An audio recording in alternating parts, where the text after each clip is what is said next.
Welcome to the Church Safety Guys broadcast with hosts James McGarvey, Paul Buckner, and Mike Scully. Together, they make up the Church Safety Guys. Their mission? To equip, train, and disciple church safety teams. Join us for the next hour as we talk about all things church safety and security. Don't forget to like our Facebook page, join one of our church safety and security communities online, and share this broadcast with your church.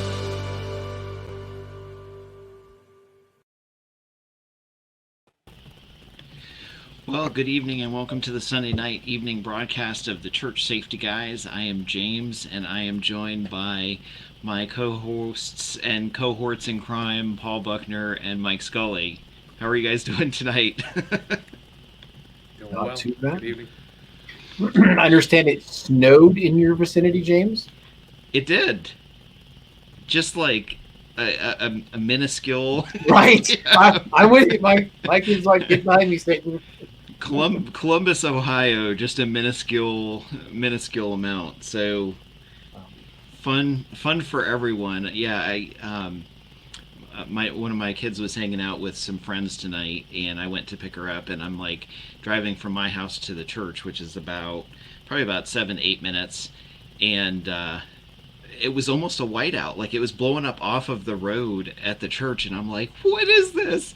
No! What is this madness?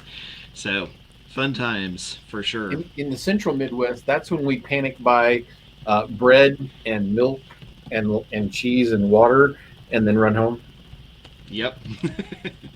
Panic buy. Well, don't forget, you have to buy toilet paper now, too. That's a big thing. So if it's on the shelf, toilet paper or Purell, if it's on the shelf, then you got to grab some while it's there. This may single-handedly, the only good thing that may come out of COVID is people may never be willing to toilet paper a house again. They may not be able to bring themselves to do it. Youth pastors all over are rejoicing right now. That's a gold nugget. It's like, you know what? I'm showing my age. 20 years ago, it was nothing to throw a couple packs of Charmin over the youth pastor's house. And today, it's like, no, don't do that. It's gold. It's gold. We had to clean bodily fluids from, I was with some officers and the guy hit his head severely. And we used bleach, and I had a little bit of hand sanitizer to help finish it off. And one of the guys was like, wow, it was like this much hand sanitizer. He was like, that's got to be about $80 worth of hand sanitizer street value. And everybody starts laughing. Well, we have a company that we purchased ours from, and some of the companies around the U.S. that are selling it are also, or have in the past, sold alcohol. Yes. So we were cracking jokes today about the company that we get ours from, formerly making tequila, because it's like as everybody's squirting their hands, we're like, what is this stuff? We're gonna have a crazy service today because of the alcohol content in this. One of the police departments I work with, they got a vodka bottle. Somebody stopped by, and some company that had bottled alcohol in their vodka bottles had provided, was like, hey, take these to police departments. So sitting up on a shelf for everyone to see when they come in there and do a double take is name of company hand sanitizer in a vodka bottle. So it's a running joke. Oh, hand sanitizer. So if you just joined us, thanks for hanging out with us tonight. You can visit our website for more church resources, if I can speak. Our website is churchsafetyguys.com, and if you're watching this at a later time on YouTube, go ahead and click that like and subscribe button on the lower right hand corner.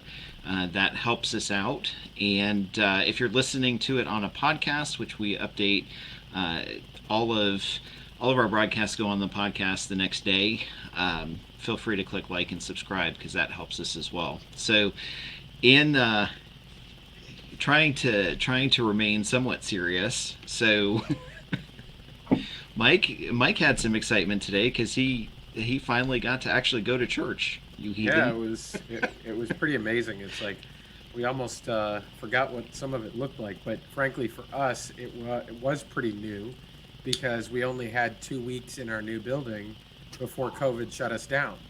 So we had our first Sunday service since March 8th. So Nice. it was pretty interesting, and it was good. I mean, we're definitely short on bodies as far as people on the team. We didn't necessarily have everybody come back, and that's probably um, something that I'm sure is being seen elsewhere as well for those that have had a chance to open up. But I think at the same point, we also found ourselves saying, relearning certain pieces because we really didn't have a whole lot of time to establish updated SOP for our new building. Sure. And so we were still kind of learning. It was finally a chance to kind of go through the roles and say, hey, this isn't just a service recording, this isn't just online, that we're actually having the doors open. What does that mean? Having a collection, what does that mean? All the different things, and work with folks that really hadn't trained in it. So I took it as an opportunity not to just obviously be in church and to celebrate the fact that we were open again, albeit socially distanced and masked and all sorts of things for the optics, I guess. But at the same point, we had a chance to practice. We had a chance to go through and really get our feet wet again and see what it was like and see where there were blind spots or areas where we had to make adjustments. So Sure. now, kind of post the game, just like anywhere, we're going back and saying, okay, this is what we learned today. What can we do to make adjustments after? For sure. And I will say too, you honestly you have to do that because in a non-judgmental fashion because we've had so many different things with with even just something as simple as like the tithe and and the collection and that sort of thing. It's kind of we've kind of gone down that no touch, and money is extremely dirty. With the amount that it gets handled, we've had to go back and revisit that as well. So we've gone to just a single basket and of course our app and things like that. So there's still cash coming in. There's still the need to kind of do cash handling procedures. I think the biggest trick today for all of us was remembering door codes for certain doors. We're like, what was that number? Because it's been 6 months since we used it. So I had a guy not too long ago, a couple Sundays ago, call me and sound very frantic, and I was kind of like almost trying to jog across the church to see what was going on, and I get there and it was that he had forgotten some of the door codes and he was trying to get it wasn't an emergency or anything like that, but he's like, oh my goodness, I can't remember this door code. So fun times. Yep. But anyhow, so we'll jump into the topic tonight. So we're going to be talking about supporting first responders, and in the background here, I've got a gentleman patiently waiting. So I will bring him in, and if I can work out all of the technical glitches here. Good evening, Dale. How are you, sir? I'm wonderful. How are you guys? I am outstanding. I'm dusting my snow shovel off, and you're down in nice warm Georgia. Well, we had a cold front after our hurricane over the weekend, so we're recovering from that. So when you say cold front, I'm just kind of curious. 70. 57. So okay. Yeah. It's Yikes. cold for us Southern folk. Right. That's fun for sure. So Dale, I appreciate you spending the time and joining us tonight. Why don't you go ahead for our listeners? Go ahead and I've seen your resume. We've kind of been talking back and forth for a bit, and you're connected and good friends with our friend Dwayne Harris, who was on last week. But why don't you go ahead and just kind of tell us about your background and what your ministry is and a little bit of information about that. Okay. Well, I am Dale Henderson, and I'm a pretty much a little one-man show up here in North Georgia. 38 years in both ministry and detention and law enforcement. I'm a full-time deputy, 38 years in detention and law enforcement, 23 years in my current agency. I currently serve in the courthouse judicial security. Um, I'm a post-certified chaplain. I don't serve as a chaplain with our agency, but I teach chaplaincy programs, critical incident stress, peer support. Um, my new thing is mental health first responder, critical incident stress debriefings. We do that. So we do kind of look at, I do a little bit of church security. I do security functions at our local church. So I'm involved in a little bit of everything while trying a certain level of sanity. That's a good thing. For sure.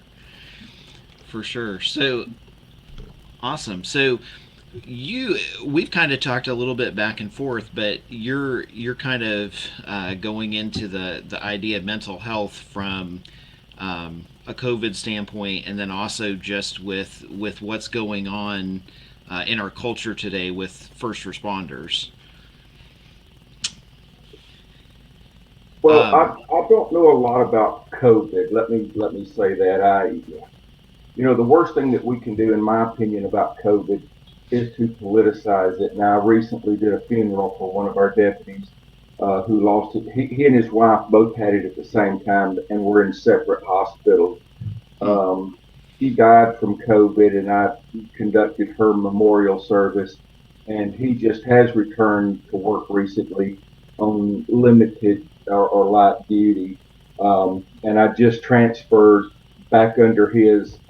He's now my supervisor again, where he was at an earlier time. I believe it's a very real issue, and I hate to see it politicized, but I really don't know. I can have personal opinions about it. I listen to it on the news. I don't know a lot about that. Um, we can talk, however, about not only the effects of COVID, but some of the things that we see in society. What is it that they say about people being separated by, what is it, 6 degrees of separation or something like that, hmm. 6 or 7 degrees?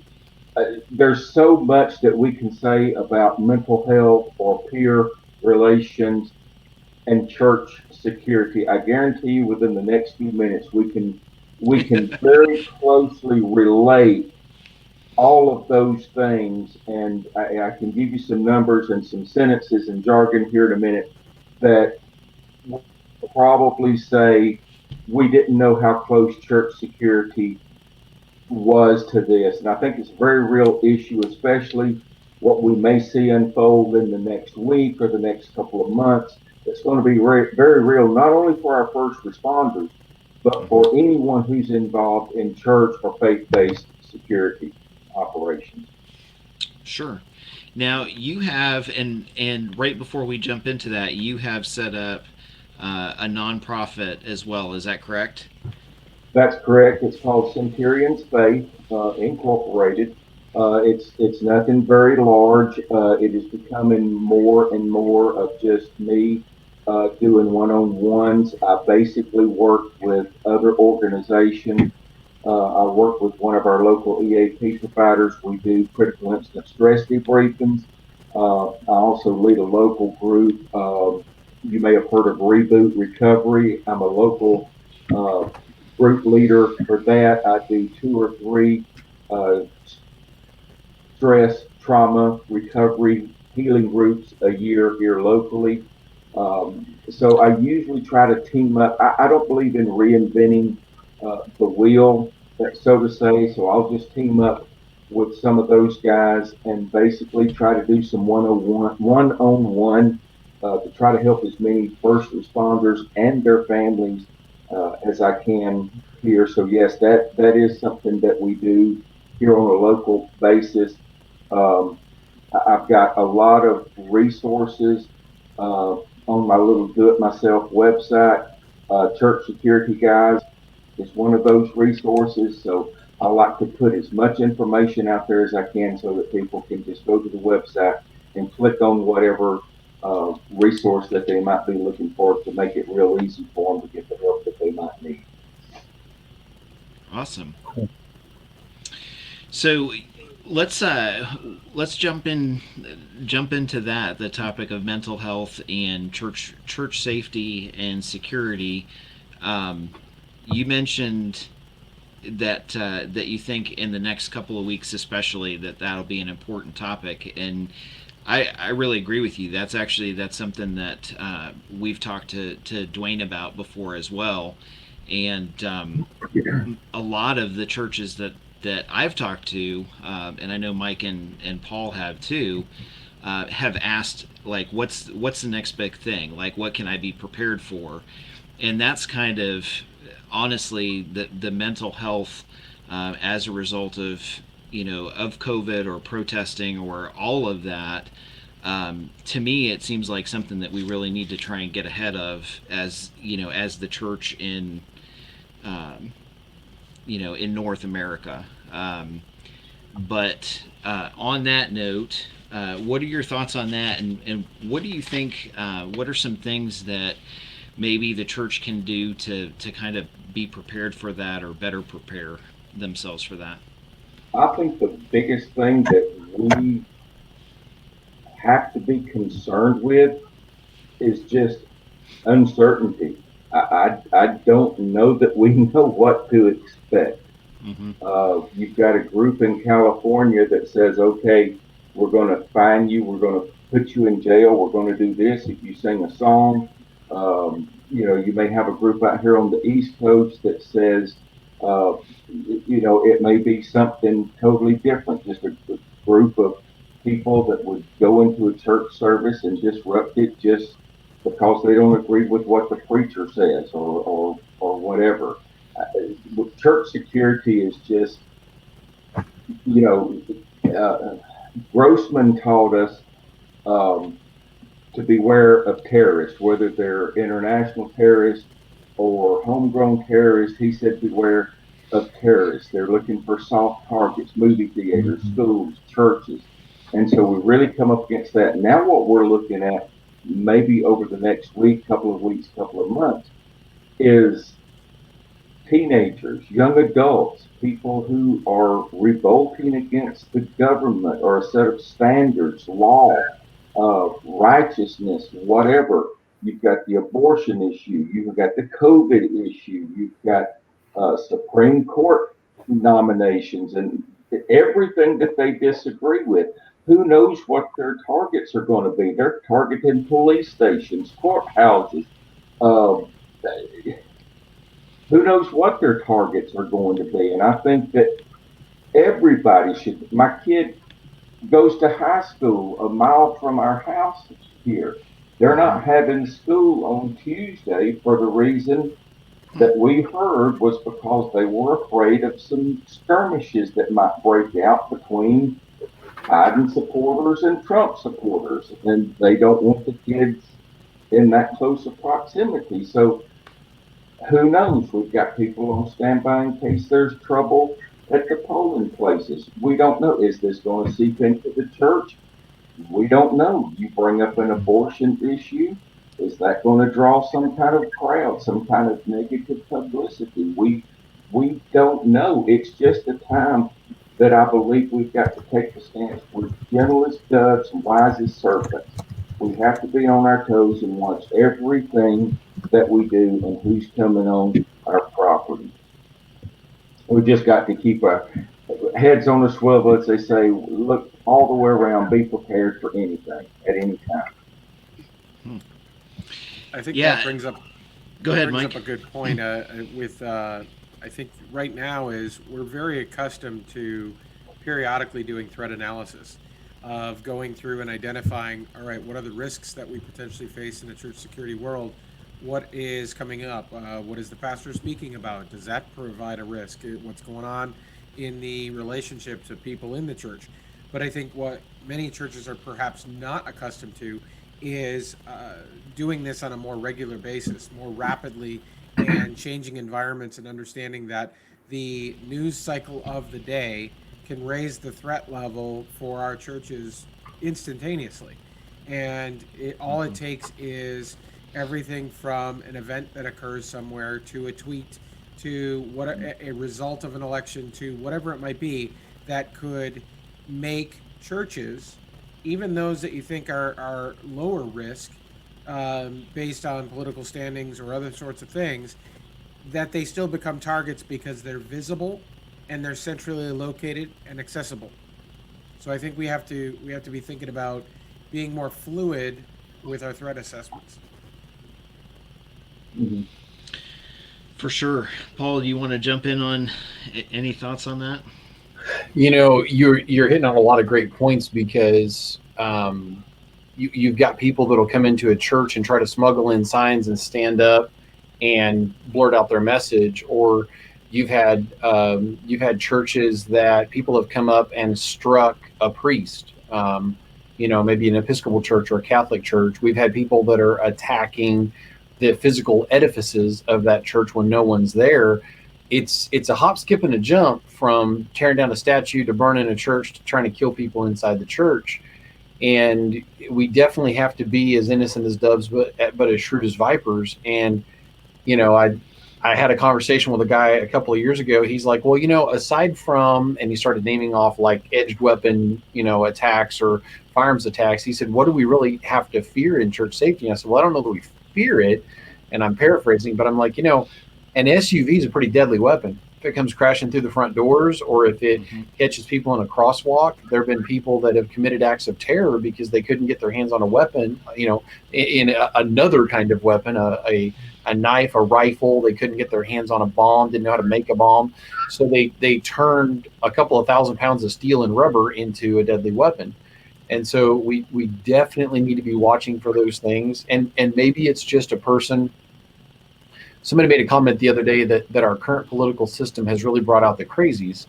And I said, when the media is constantly turning on something, whichever aspect of the media you want to talk about, and people are already, as my dad would have said, a half bubble off, people who desperately need Jesus, people who have no hope, a couple things are going to happen. A lot of marriages are on the rocks right now with COVID. People are going to be coming into the church. Well, I grew up in church. Before we signed the divorce papers, maybe we just need to go to church. That's a good thing if we're ready with open arms and ready to realize that these are going to be messy situations. These are not perfect Christians coming to church. But then you're also going to have people. We had a guy a few weeks ago that he'd had a TBI, a traumatic brain injury, and he could make himself mad like that. And he would do it in the middle of a conversation. You'd have to steer him away from it. And we loved on him. He was there 3 or 4 Sundays in a row. And I don't know if he found another church or decided Jesus wasn't for him. But we're going to have a lot of things that look like that. And we need to be very aware. Eyes in the parking lot. How's the person parked? What are they acting like? What are they coming to the door with? What does their bumper sticker say? If somebody pulls up to my church and it says satanic clergy, and it's like, I hate Christians, and they park wonky and they get out and they leave the vehicle running and they start walking to the door with a backpack, I might call that a clue. And so we need to be out there, and I'm being silly, but we need to be very wary. And I've talked to some churches recently. They're like, oh yeah, we need to have people out in the parking lot. And I'm like, So Mike? Yeah, I think there's also something to bring up is the pastor component. We've talked about other triggers and folks coming in. We got a lot of churches of our own pastors and things like that have not necessarily been in the house for 6 months. And life has happened. And we've seen in our church alone, we were kind of at this perfect breaking point of a wave. We were growing, we were exceeding, we had just gotten into a brand new building. And then smack, we're right into COVID. So we're in a brand new season. We're adjusting, and those pastors are human and obviously have the things that they need to deal with as well. But I think as we're coming back in, we need to understand what can we do to not only equip our pastors, what can we do to equip our teams to understand that everybody is maybe got a hair trigger and everybody's got reason to be there. And we need to have empathy and compassion and heart and be a soft heart, not necessarily just a hard heart, because I think we can very easily be that security and cross our arms and have that hardened heart Yeah. and not bring that empathy. And I think we need to bring more empathy, not less, in this season. Amen. I think it's interesting you mentioned that, Mike, and I'm gonna piggyback off that, and then we'll take a quick break here. But a heightened state of awareness. You're absolutely right, because today, this morning, I walked into church, and I wasn't even on the schedule, and I was going to try and help and fill in for someone that got sick and couldn't make it. And walking in the church building, I had instantly 2 text messages from different people about suspicious things or the way people were acting. And it's interesting to me, because if you had gone to a year ago, what caught people's attention probably isn't the same as what catches their attention today. Right? Well, think about how many people wear masks into a lot of churches. And we were talking about the White Settlement Church right before COVID, that, how could somebody get all the way into the church in a disguise? And I'm like, 2020 was like, hold my latte. Right. Here, everybody have a disguise. Masks for everyone. And we had one of the gentlemen's that I was, one of the guys that I was getting texts about today, he came in with a mask on, and he had never been there, and he had this Halloween bag full of candy that he was carrying around with him. And then after the service, he decided that he was going to go give it to the kids department. And he was actually a homeless guy, and he had collected all of this candy to come back to the church because 10 years ago he came to our church on our bus ministry, and so he was kind of paying it forward and decided to give all the kids the candy. And so, and I mean, in that situation, I honestly don't think that he was ill-intentioned. I think that I don't think he really realized the scope of what he was trying to do. And so, we had folks step in and we're like, no, we're not going to let you down in the kids department. You don't have a kid. But it's just interesting, because you're right. I think you're right on, Mike. The things that we would have looked at, a year ago or so and said, yeah, that's probably not a big deal. Today we kind of look at it and say, wait a second, that raises a lot of flags and concerns. I mean, honestly, I can tell you a year ago, when we talk about mental health and de-escalation, that probably wasn't a top priority for the folks on my team. And today, it is. We're doing a lot more training on that for the sake of trying to be better prepared and ready for that sort of thing. So anyhow, we will take a quick break. We'll jump in and do that, and we'll play a few thank yous to our sponsors, and then when we come back, we will continue the conversation with Dale on first responders, and just as churches, what we can do to support them during this time, and get that discussion going. So hang tight with us, and we'll be right back.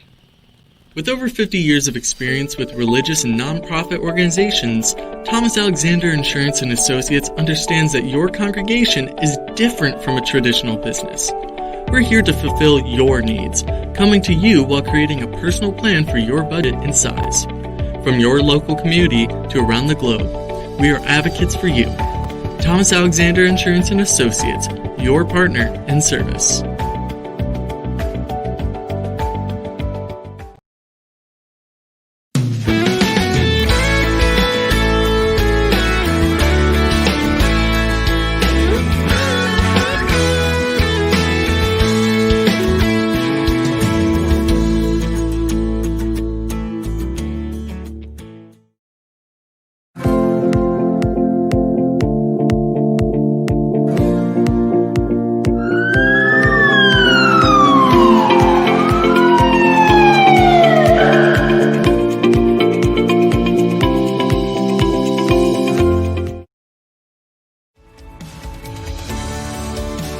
The Church Safety Guys is a nonprofit organization dedicated to helping equip, train and disciple church safety and security teams.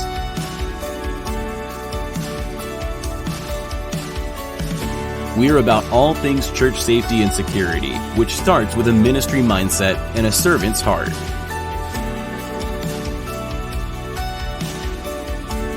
We are protectors, guardians, ambassadors, and shepherds. We help church and place of worship safety and security teams all over the United States through our broadcasts, online communities, conferences, trainings, resources, and products.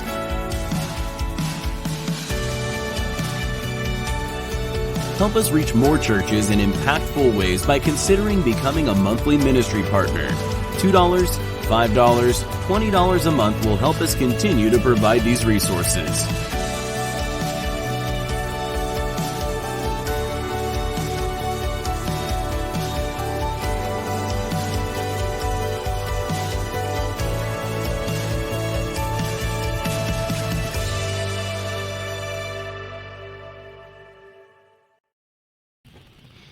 All right, so welcome back to the Sunday night broadcast of the Church Safety Guys. And if you are watching this at a later time on YouTube, if you would click the like and subscribe button on the lower right-hand corner.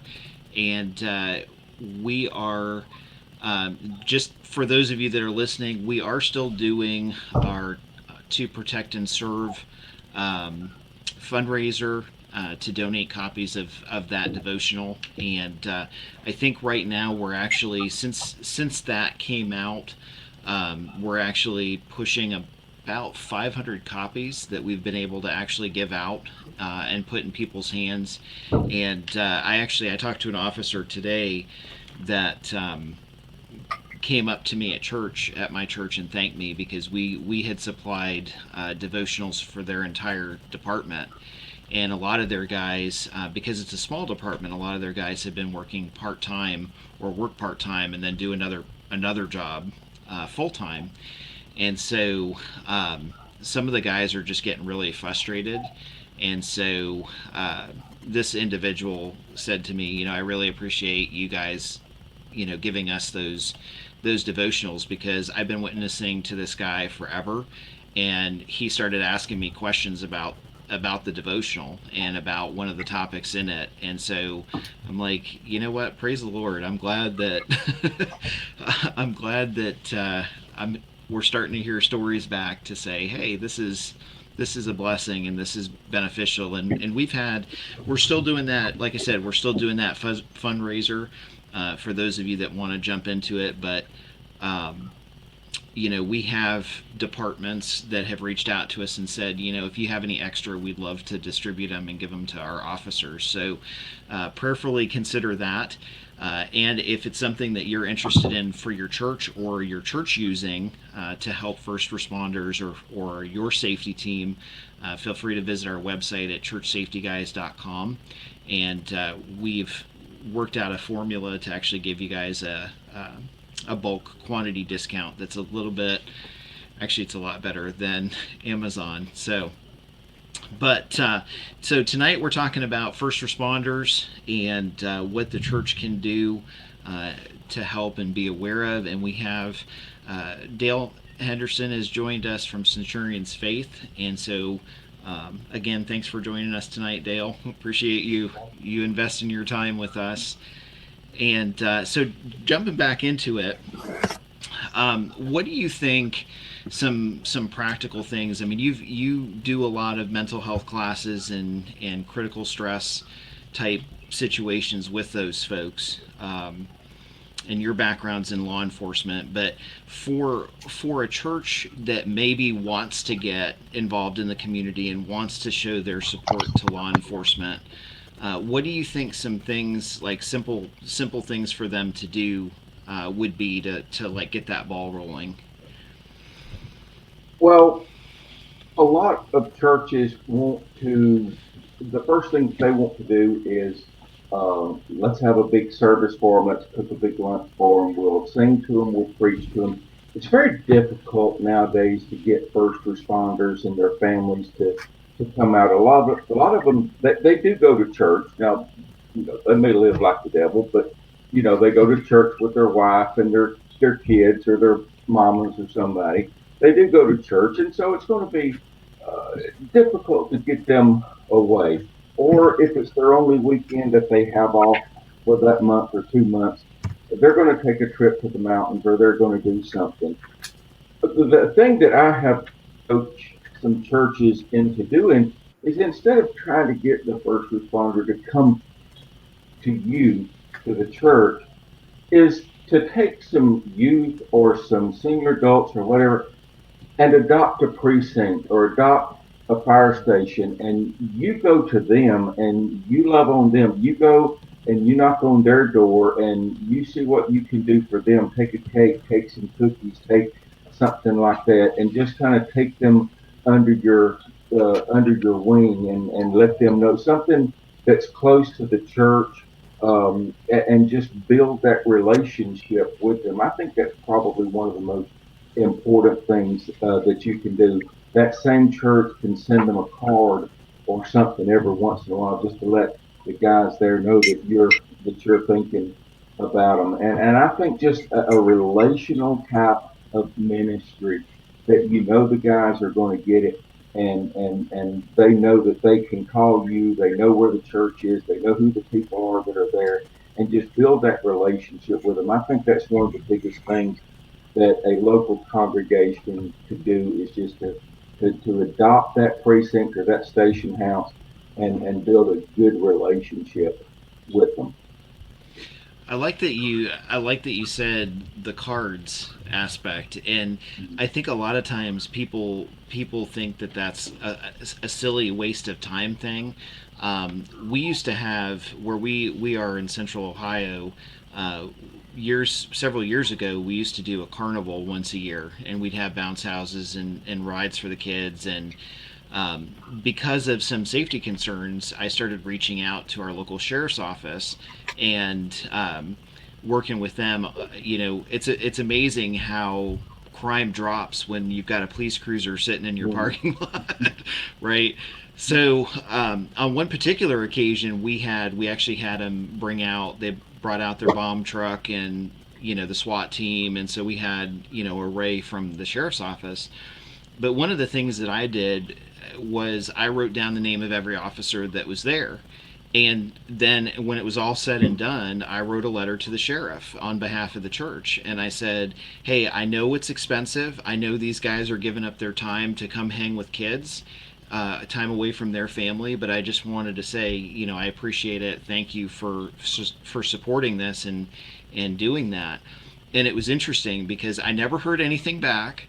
But what was crazy was about 6 or 7 months later, one of the officers came to our church because we were doing a Halloween like trunk or treat type thing. And he walked up to me and he said, "Hey, do you have a second? Can I talk to you?" And I said, "Yeah, sure. What's up? What can I do for you?" And he said, "Well," he said, "that last time that we were here for your carnival," he said, you wrote a letter to the sheriff, didn't you?" And I said, and the way he said it, I was like, "Oh my gosh, I just got him in trouble." I'm like, oh no, I didn't do. And I said, "Yeah, I did. Was there a problem?" And he looked at me, and he got real quiet, and he said, he said, "Nobody has ever." He's like, "In my tenure with the sheriff's department, nobody has ever written a thank you note and specifically put my name in it and said thank you for being here for this event." Wow. And I said, "Well, I said I wasn't trying to get you into trouble. I was just appreciative of you spending your time, because this officer was fantastic with the kids. Like, he was talking to him, he was interacting with them. It wasn't like he was just standing there and and being on duty. Like he was very passionate about working with the kids at our event." And he said, "No," he said, you don't realize," he said, "every letter that comes into the sheriff's office," and this is the largest county in Ohio, but he said every letter that comes into the sheriff's office, the sheriff reads everything that's personal to him that sits on his desk. And he said he actually called me into his office and sat me down, and he said it gave me the heart attack of my life because I thought I was going to have to start looking for a new job. But he said, he said he personally thanked me for having that impact in the community based on your letter sitting there. Wow. And I said, to me that didn't seem like a big deal. It took me, maybe 10 or 20 minutes to type up a letter and sign it.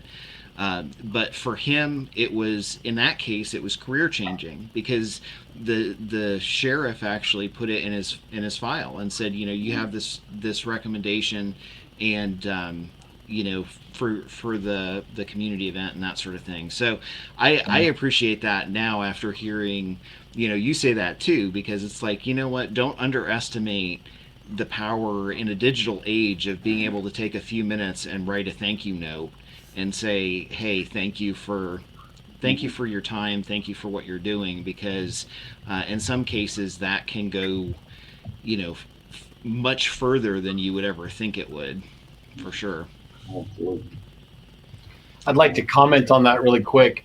Yeah. Dale, I don't have your background, but I'm a civilian police chaplain, and I definitely don't have your bona fides when it comes to your chaplain work, but I'm in the trenches and I'm trying to make a difference. And I can tell you stories, and you could probably tell four for everyone I can tell, Dale, but I can tell you stories about police officers that have said, I did everything by the book. I did everything I was supposed to. I went beyond what I was supposed to do. I saved this person's life. I did whatever. And the next morning, the boss calls me into the office, and I've got a complaint because I bruised the woman's arm when I drug her away from her burning car. I mean, I'm throwing out a hypothetical, but officers can get so jaded, and anybody that's been in law enforcement is going to go. And I literally have seen people come in the door and start running their mouth while I'm at a department about somebody. And it was a night that I had been with that officer. They don't know I was there when it happened, because they don't realize I look different without my chaplain's vest on, I guess. But they don't realize that I was there, and I hear them complaining about stuff, and I start shaking my head thinking, we saved your bacon, and here you are. So that handwritten note, when people are actually thankful, and I've seen churches do some pretty incredible things, even just feed somebody. I mean, Jesus fed people, he healed people before he ministered to them. And it can be just as simple as, we have a police officer that was in a motorcycle wreck in our area, and I got some stuff to him to help with the pain, over-the-counter stuff that you rub on, and I got some stuff to him that is also a rub that helps to heal the actual injury. And he told me, he said, I don't know, his words, not mine, what's in that witch's brew you got me, but it feels amazing, and it's helping me heal. And of course, he knows I'm the chaplain there, and he has to give me a hard time. But when you meet people's needs, it tends to resonate with them. And I've actually based my ministry on that. As flawed as I am, I kind of based my ministry on that. So I'm actually interested in hearing, Dale, with your experience, more about what you would suggest we do. Well, here's the thing. I'll bring up, you heard me talk about the deputy that lost his wife, who was also in the hospital with COVID. He actually worked, I don't know if you've ever heard of a little preacher by the name of Lee or not. His little church that runs about 10,000 is about 2 miles up the road from my house here. But this deputy worked at that church. North Point Ministries and Brownsbridge Church here employs quite a number of police officers that do traffic and inside security. And if I'm not mistaken, I think they have even have a reception for all the law enforcement and security personnel before church. Wow. While Ron was at home recovering, he never once had to worry about a meal or anything. But somebody from the church, and it wasn't that they just inundated and brought a bunch of unnecessary stuff. It was a coordinated effort. And they made sure that he and his adult children that was staying there with him, they lacked for nothing. I mean, they took care of that. When you think about what you could do, and don't think about it as we're just reaching out for police officers or first responders. when you look at your church security team, who is that? It's either full-time police officers who's given their time, it's retired police officers. And don't ever underscore the work a volunteer does. If they've got security on the mind, then they are doing a great service for the kingdom and for the church and for their fellow believers. And I don't think that should be discounted in any way, shape, or form. Give them honor for what they're doing, because you enter into a particular mindset. It's very difficult, if not impossible, for me to concentrate wholly on the service when I'm in a security type of mode. But I consider that at that point in my ministry. So anybody who's serving officiously on a security team on any given Sunday, that's their time. They're taking care of the sheep in the congregation. It should not be discounted by that. But you want to take care of the basic need. I have taken people rolls of quarters. And you think, well, that's kind of stupid. No, it's not, when they want to go down to the vending machine and get a cup of coffee or a soda, and they're visiting out of town and they need quarters. That's not a stupid idea at all. So you want to think about the things. Oh, we want to take them flowers. Nobody needs flowers. It's a kind gesture, but nobody really needs them. What they need is quarters, a gift card to the drugstore down the street or whatever, so that they can go get some chapstick or lotion or something, that they might need. You want to think about things like that. But before we go off the air, I do, like I mentioned it, so I want to clear up that 6 degrees of separation, guys, before we go off the air, because I don't want to forget that, because that's very important, because I said it, now I don't want to leave it hanging out there, so we want to call that in, because I want to address all of our church security folks and the mental health. I don't want to think it's crazy out there that does church security work. Sure. Paul, I'll throw it over to you, and then we'll go back to the 6 ways to wrap it up tonight. So I'm extremely passionate. This is one of my topics that I dearly love, is ministering into first responders. And we just finished a raffle for a local family. The officer passed away too young, health complications, and the life insurance didn't cover the bills. And his wife ended up with a fairly sizable amount of medical bills, and a car show that he always worked, the car show as an officer. They stepped up, and I mean, they stacked cash and gave it to his wife. We held a raffle, and it sounds silly, but like what you just said, if you meet people's needs, they want to know more. And I actually had a guy call me up. He's an atheist. He's an atheist police officer, and he has introduced me to other people who are believers. He goes, yeah, he's religious like you are, and he's introduced us. But we have these great conversations, and we spent about 14 hours one day driving up to get equipment and bring it back, because he knew I would go.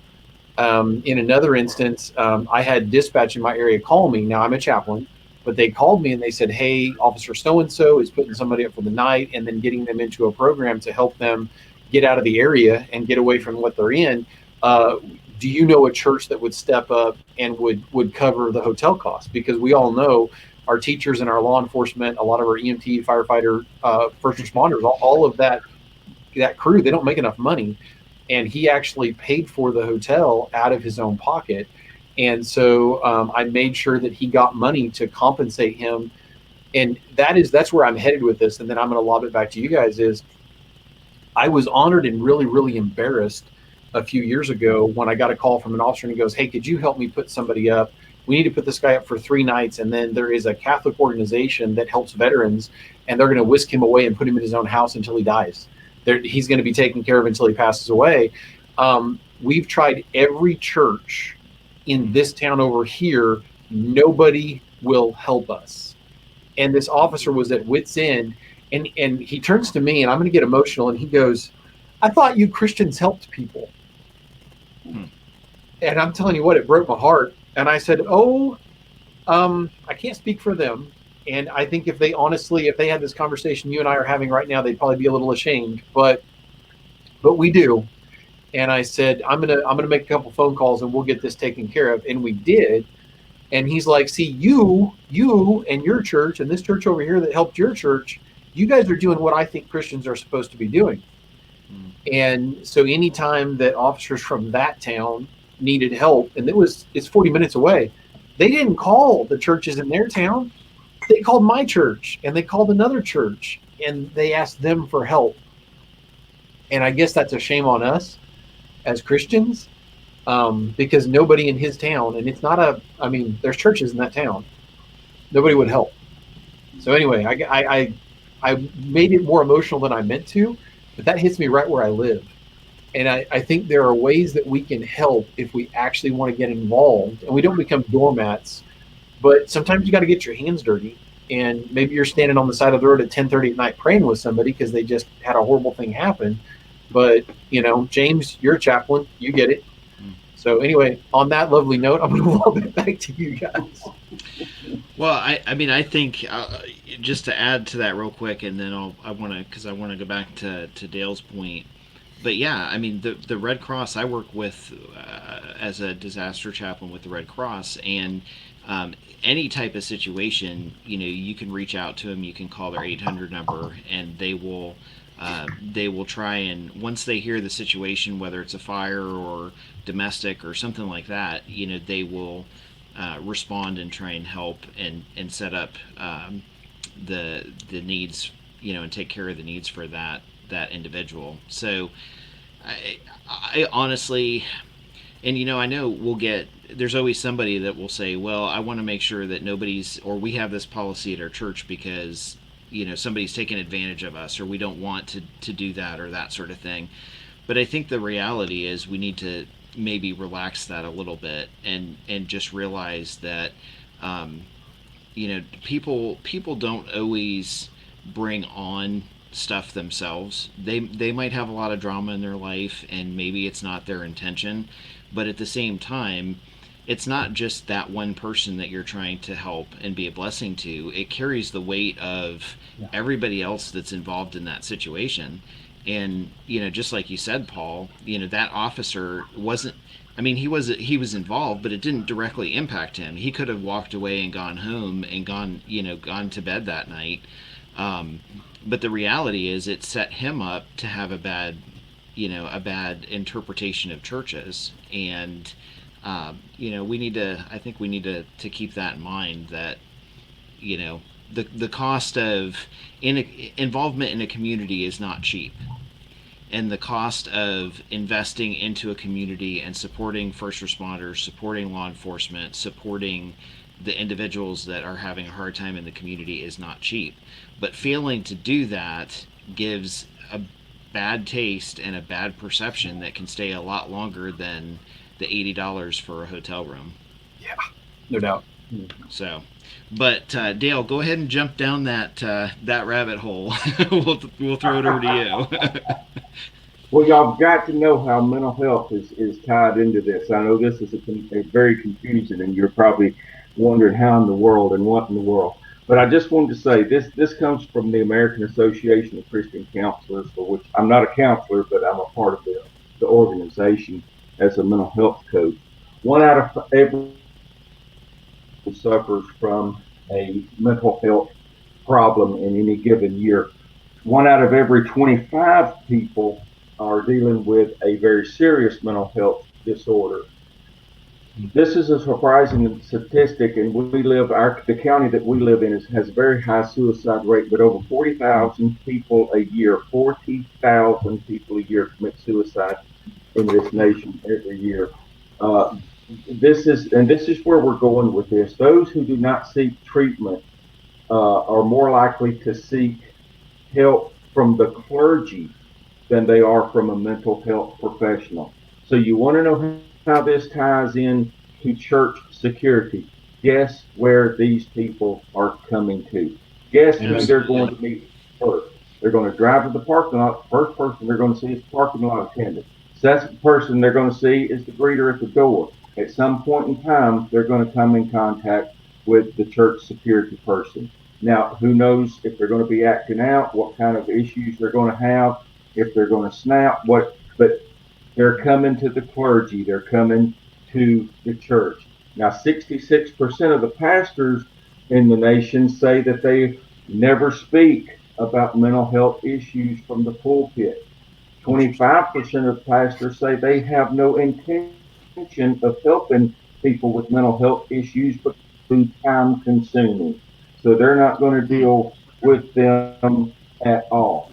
30 to 40% of individuals with a mental health issue encounter a negative interaction in a church. So, how are they going to respond? 30 to 40% have a negative interaction.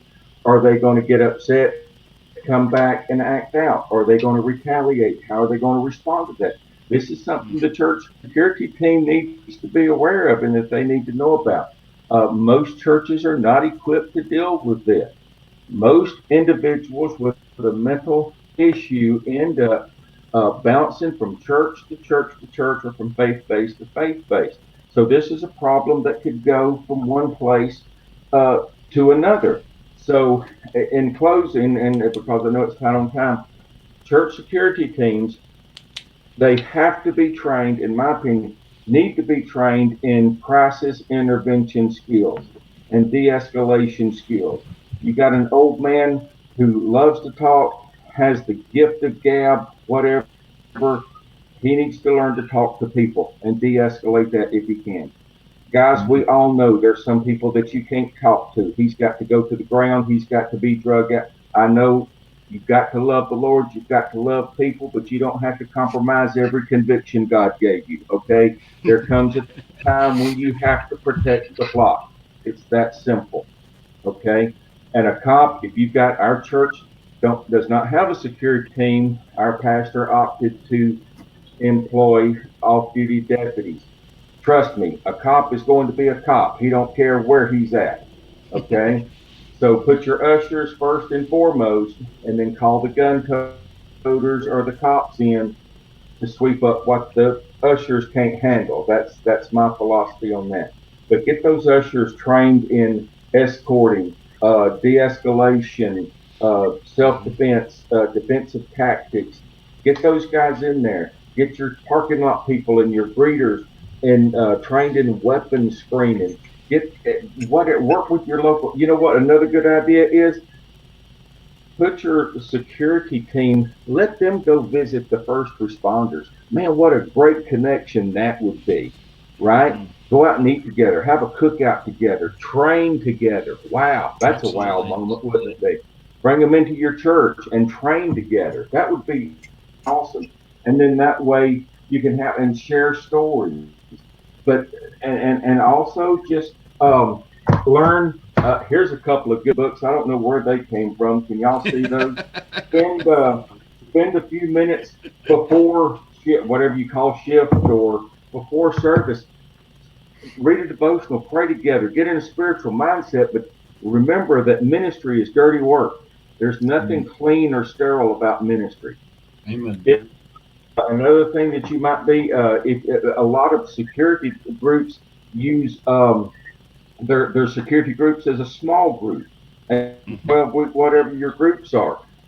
Major General Robert Dees, a great thing that I hadn't done yet. I think I'm going to do it in the spring. I'm trying to figure out how my camera's here.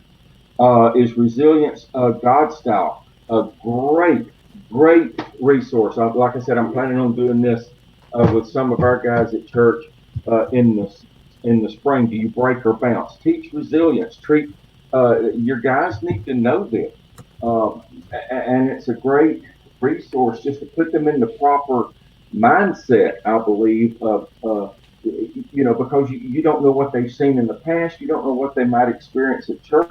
So having a good mental, a lot of them just says, well, I'm going to put my gun on and go to church. Bless God, maybe something, whatever. But listen, it's like us. I've gone my whole career and I've pointed my gun at several people, but I've never had to shoot anybody. I've never been shot. Thank goodness. I hope I can go 2 more years with and still be able to say that. But For sure. you know, you just don't. It takes is one time. You don't know when the guy's going to come to school, and the 68-year-old usher that carries a gun may have to use it. You just never know. Are you ready for it? You're going to teach that guy resilience. You're going to teach him how to overcome a crisis. That's where good mental health training comes in. It's not only how to respond afterwards, but how to prepare for an incident before it happens. So teach the guys all those things. You've got plenty of time to do that. Love the guys, pray with them, teach them, and prepare them. That's how you're going to get good church security folks. I feel like we should close with an altar call. I really liked that. I really enjoyed that. That's good stuff. I really feel like we should be like, I see that hand. Well, I'm gonna piggyback on that real quick. That and then we'll close in prayer. But one of our focus has been engagement and discipleship. And one of the questions that I get asked probably more than any other question is, how do I get my team to stay for a long period of time, and how do I retain my team? And it's interesting that you mentioned that, Dale, because one of the things that we do before every shift is we pray as a group, and we've done small groups for our safety team and that sort of thing. And that engagement, investing into people's lives, goes far more than just standing guard and doing security on church property.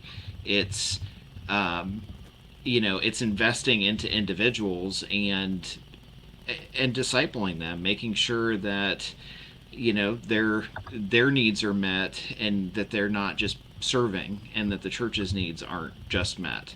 And there's always a balance with that. But we will go ahead and close in prayer, and then we'll wrap up with some announcements for next week.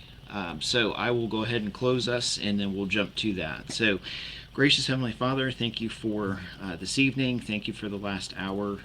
Just ask that you would bless those that have listened, that they would benefit from it. And Lord, be with us this week. Help us stay focused on you, regardless of what's going on in our nation. And just give us the wisdom and strength that we need, and those listening need, to serve you, and just put the outcome of the next week in your hands, and trust you with that regardless of what happens. And I ask this in your name. Amen. Amen.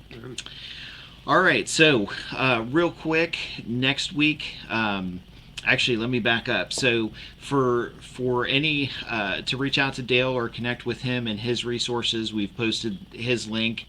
You can go to centurionsfaith.org and connect with him that way. Shoot him an email, and he's got some great resources on his webpage. To reach out to us, feel free to visit churchsafetyguys.com or message us through Facebook.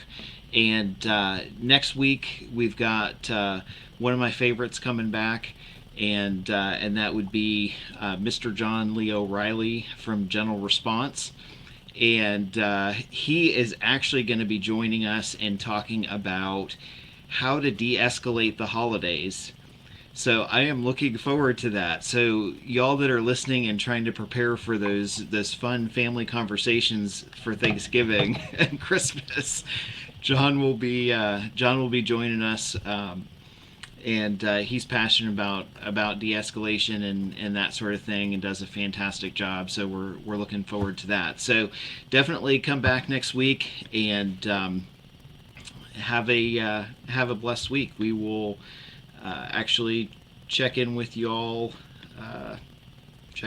next week. So take care. God bless. Have a good week.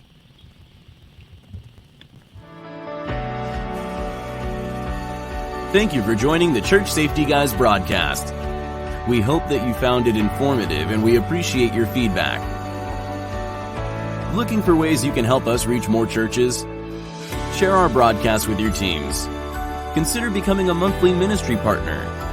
Like and share our page, and join the discussion in our Facebook groups. Visit our website at churchsafetyguys.com for other great resources.